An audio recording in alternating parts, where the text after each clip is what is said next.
There's a story about two psychologists that were gathering together at a convention. And one psychologist turned to the other and said, can you tell me what was your most difficult case? And the other psychologist said, well, once I had this patient that was living in a pure fantasy world. He believed that he had this wildly rich uncle in South America and that was going to leave him this grandiose fortune. All day he waited for this make-believe letter from this fictitious attorney. He never went out. He never did anything all day long. He just sat around and waited for that darn letter. And the other psychologist said, so what was the result? And the one said, well, it was an 8-year struggle, and then I finally cured him, and then that stupid letter arrived.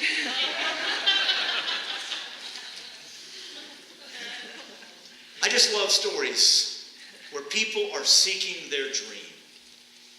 Recently, I was asked to read a book called The Power of Who by Bob Bodine. It was a book that the bishop asked us to read as a church, and so it's kind of an interesting book. Let me get that. There we go. It's kind of an interesting book. One of the things that in it, Bob Bodine says that we all have the circles and the acquaintances around us to succeed at our goals. As you might imagine, Bodine has some absolutely wonderful stories in this book. And in one of the stories, he tells about a time that his dad had the dream of playing with Arnold Palmer. Now, a little bit about Bob Bodine's background. Bob Bodine works for an executive search firm that specializes in sports industry. For example, if a school needs a coach or an athletic director, something in the sports field, they usually turn to his team to help find placement. And so Bob Bodine works with people that are trying to find jobs, and he said that he was able to make that dream for his dad possible when he worked on the resume of a friend. That friend called Bob to say, is there a way that I can thank you? And so Bob said that yes, my dad always wanted to play golf with Arnold Palmer. And so the guy said, well, as you know, you just placed me with this marketing firm that's handling Arnold Palmer. So, I think I can make it happen. So they got together, they got the golf outing together, and let me share with you how Bob Bodine describes it. Imagine you're the biggest, nerdiest Trekkie in the world, and you've just been invited to have dinner with William Shatner and Leonard Nimoy. You're taken on board the Starship Enterprise because dinner just happens to be somewhere over in the next galaxy. Your adrenaline pumps as the great ship jumps into warp speed. Now take that level of excitement to the 10th power, and you might get somewhere close to the high we were on. My dad was worried he might not even be able to hold a club in his hands. Now Bodine says that they had a blast. It was a wonderful outing with Arnold Palmer, but the story doesn't end there. He writes, on the par 4 15th hole, our team was tied for the lead. Arnie was 4 feet away for birdie. My dad was still 40 yards away from the green with only 2 shots left to make par. Arnie ran up to my dad and said, Frank, I need you here. Everyone else is in trouble. If you can do it, we'll get a 5 on the hole. But with your handicap stroke, it will give us a par. I'll make the birdie, and guess what, guys? We'll be in the lead. So put it up there, Frank. I need you. After he finished reviewing the strategy, Arnie walked away toward the green. Dad looked at me and said, oh no. He needs me. The king of golf needs me. What do I do? Now Bob says that he kind of gave his dad some advice on which club to use, and he told him specifically not to hyperventilate. And then he said to his dad, just say 1, 2, and hit it. And that is exactly what his dad did. The ball jumped toward the green, bounced up, picked up speed until bam, it hit the pin and dropped into the hole. His dad chipped it in from 40 yards out and made birdie on the hole, but with his handicap, it was an eagle. Bob Bodine said that Arnold Palmer was elated. His dad was jumping up and down. In fact, he said in the book that his face was aglow.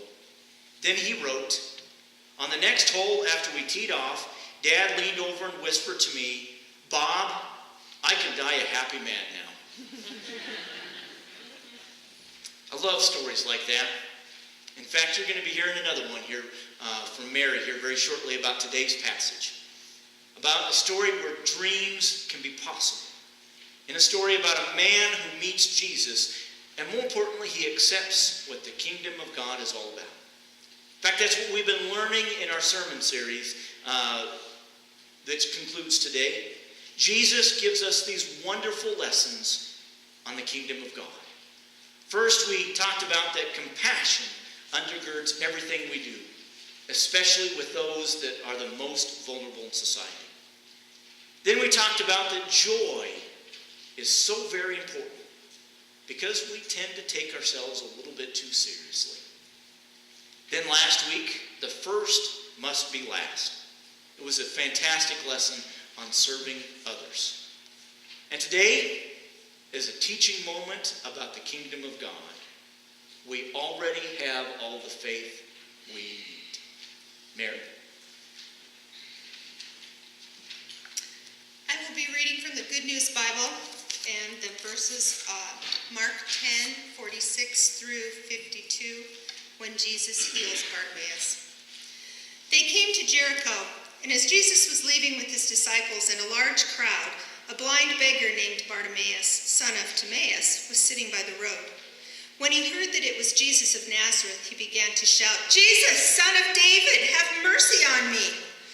Many of the people scolded him and told him to be quiet, but he shouted even more loudly, "Son of David, have mercy on me." Jesus stopped and said, "Call him." So they called the blind man. "Cheer up," they said. "Get up, he's calling you." So he threw off his cloak, jumped up, and came to Jesus. "What do you want me to do for you?" Jesus asked him. "Teacher," the blind man answered, "I want to see again." "Go," Jesus told him, "your faith has made you well." And at once he was able to see and followed Jesus on the road. Thank you, Mary. You know, Bartimaeus had a dream. One day he was going to see. Now, some might call that dream a bit foolish. At least it was to his friends. I mean, everyone knew that people with vision problems don't just immediately are able to see again. There was no reputable eye doctor in first century Judea either. And even if there were, I mean, this guy was a beggar. And he didn't even have pockets to carry his insurance card in. No doctor was willing to allow him to sit in their waiting room. And the best part, we don't even know this guy's name. Bartimaeus actually just means son of Timaeus. So all we know about this story is this guy is a nobody, a blind beggar sitting off by the side of the road, the object of pity and probably scorn. But someone told him that a man was coming into their village named Jesus, a man who had a reputation for healing people. And so in an act of desperation and avoid the pun, blind faith, Bartimaeus cried out, "Jesus, son of David, have mercy on me." And the crowd tried to hush him and scolded him and tried to keep him quiet. But Bartimaeus yelled out even more, "Son of David, have mercy on me." What is so unfortunate is that this story is so typical from what we have learned in our sermon series for this month. The people around Jesus just do not get it. First, we hear that the religious establishment has created these certain rules that have kept certain populations vulnerable to abuse. And so to illustrate the kingdom of God, Jesus says that he has compassion. And he reaches out and he touches a child. And he says that the kingdom of God needs to be seen through the eyes of a child. Then we learn that the followers of Jesus around him don't get it. And so Jesus calls everyone children. And he says, "You know what? You are taking life too seriously." And then last week we learned the story of this infighting between the disciples as to who gets the pleasure, who gets the opportunity, who gets the status of sitting next to Jesus. And in a very wonderful, childlike way, Jesus says, those in the back of the line get to go first. And today, as the crowd closes in to hear Jesus, they once again miss the message. The crowd forgets that message on compassion. They fail to hear that message in the kingdom of God. And that illustration about taking care of those who are most vulnerable, just goes right over their head. But Jesus, in a great object lesson, as all pastors do, almost like a children's sermon, he goes out and he uses Bartimaeus and he says, this man already has all the faith he needs. One of my favorite stories of Jim Stovall. Jim is blind, but he had a dream one day of being a stockbroker. Now he knew that he already had several things against him. He knew that going into this business that he was going to get up against people that were better educated and better trained than he was. They didn't have this handicap that he had. But Jim was determined to work hard. At one of those training sessions that he learned about being a stockbroker, the trainee kind of looked around and he says, the only way to succeed in this business is to make 100 phone calls a day. And Jim's thinking to himself, well, you know what? If I've got to go against all these people that can see, that are better educated, better trained than I am, I'm going to do it twice as much. I'm going to make 200 calls a day. And so that's what he did. For 16 hours a day, he made 200 phone calls a day to drum up business. He worked himself tirelessly to reach that 200 phone calls a day. After 6 months, the list came out of everyone that was in the class. And as you might imagine, Jim Stovall was right there at number 1. And he made by far so much more money than everyone else that was in the class. Jim was a bit kind of embarrassed. He called up the trainee and he said, what's going on here? Why didn't anyone else make as much money as I did? And in communicating, the trainee said, you made 200 calls a day? And and Jim just said, yes, you said make 100, I made twice as many. And the trainee said, well, I told everyone to make 100 calls a day because I was only expecting everyone to make 10. You see, Jim Stovall made at least 20 times more calls than everyone else in the class. You have it. You have all that you need. Jim Stovall, like Bartimaeus, have just what they need to succeed, to thrive, and to survive. And that is what is so amazing about this text. Jesus doesn't touch him. Jesus doesn't spit in the ground. Jesus doesn't even say anything in Aramaic. He just says, go, your faith has made you well.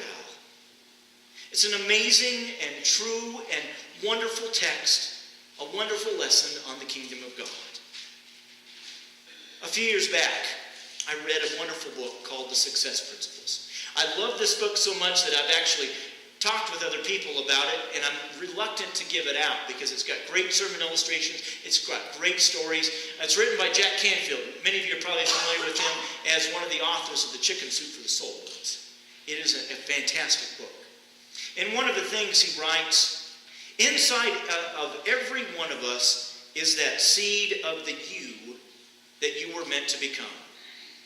Unfortunately, and he knew this was coming, unfortunately, you may have buried this seed in response to your parents, to your teachers, to your coaches, to other adult role models as you were growing up. And that is so true. I know as a parent, I'm often saying to my kids, don't do that. We know better. I had a coach that ruined the sport of basketball for me. And bosses, I don't think we need to go there. We all have stories on that. Canfield says, there are people who will try to talk you out of your vision. They will tell you that you are crazy and that it can't be done. There will be those who will laugh at you and try to bring you down to their level. And then Canfield says that he's got a friend by the name of Monty Roberts, the author of The Man Who Listens to Horses. And he calls these people dream stealers. Don't listen to him, he says. He writes, when Monty was in high school, his teacher gave the class the assignment to write about what they wanted to do when they grew up. Monty wrote that he wanted to own his own 200-acre ranch and raise thoroughbred racehorses. His teacher gave him an F. and explained that the grade reflected that he deemed his dream unrealistic. No boy who was living on a camper in the back of a pickup truck would ever amass enough money to buy a ranch, purchase breeding stock, pay the necessary salaries for ranch hands. And when he offered Monty the chance to rewrite his paper for a higher grade, Monty told him, "You keep the F, I'm keeping my dream." Today, Monty has a 154-acre ranch in California called Flag Is Up Farms, and there he raises thoroughbred racehorses, and he trains hundreds of race trainers in a more humane way to join up with and train horses. My friends, this is what we hear in the kingdom of God. We have all the faith we need. In this sermon series, we have learned that the kingdom of God is so unique. It changes our perspective. The kingdom of God changes the way we view the world. And it's done so with our understanding of giving. Today, we celebrate. It's the conclusion of our stewardship campaign. And think of the lessons that we have learned about God and ourselves. We've learned that we give not out of guilt, but Jesus says out of compassion. We give not out of shame, because Jesus says we give out of joy. We give not to gain status for ourselves, but Jesus says to serve others. And today, we give not because it's going to lead to some miracle. We give because Jesus says we already have all the faith to do it all. Children, listen. Today is a celebration, because in our hands is the ability to build the kingdom of God. And my friends, this is powerful. Children, listen.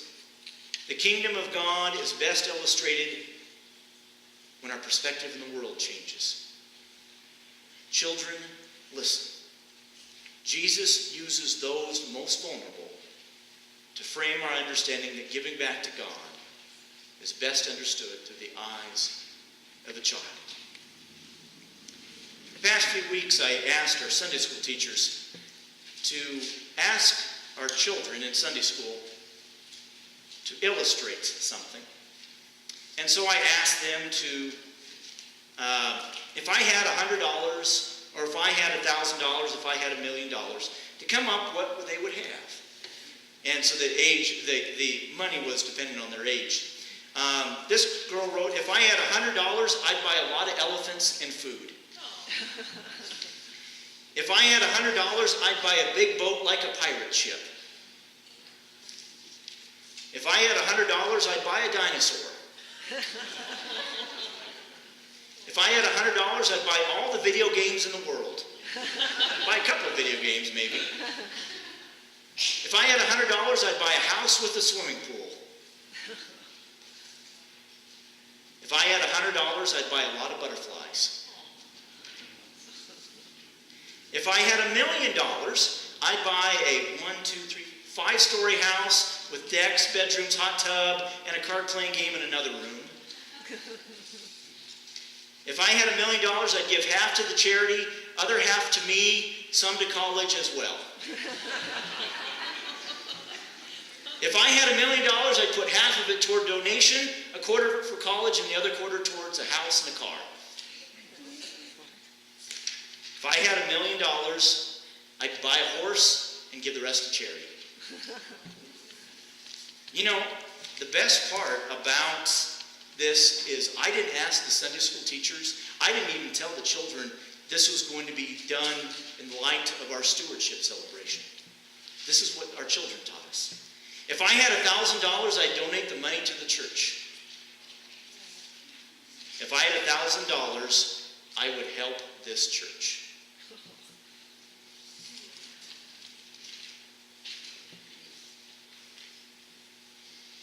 My friends, this is why Jesus touches a child. This is why Jesus uses children as an illustration. This is why Jesus calls us children. Children get it. The kingdom of God changes everything. Even when it comes to the faith that we think we don't have. The kingdom of God says, yes, you do. You've got it. You can do it. Robert Allen is a best-selling author. As you might imagine, he has done quite successful. He has been quite successful and made a lot of money. In the process of becoming wealthy, he came to the realization, either I believe in tithing, he said to himself, or I don't. If I believe it, I'm going to tithe every week. I'm going to figure out what our income is that week and write my check that week. As he became a dedicated tither, suddenly a whole new world opened up to him. Though his debts were insurmountable, he became more grateful for what he had. Soon new opportunity began to flow to him. Today Robert says that he has so much opportunity it would take 10 lifetimes to tap into it. He believes it is this way with anyone that is a dedicated tither.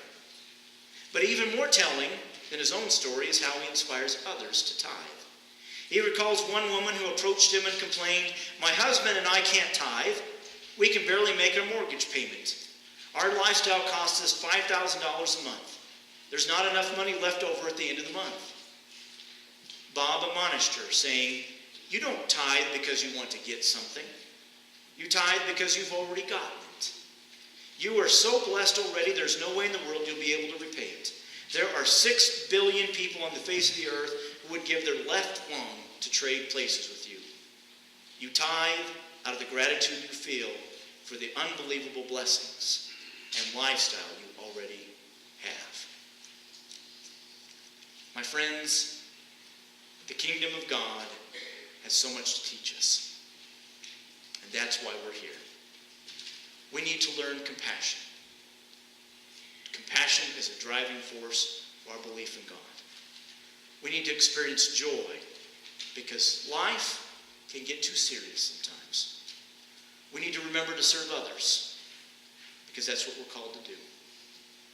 And we need to remember that we can do it because we have all the faith we need to succeed. This is what it means to listen to a child tell us what the kingdom of God is all about. Amen. I'm going to ask our ushers to wait upon us.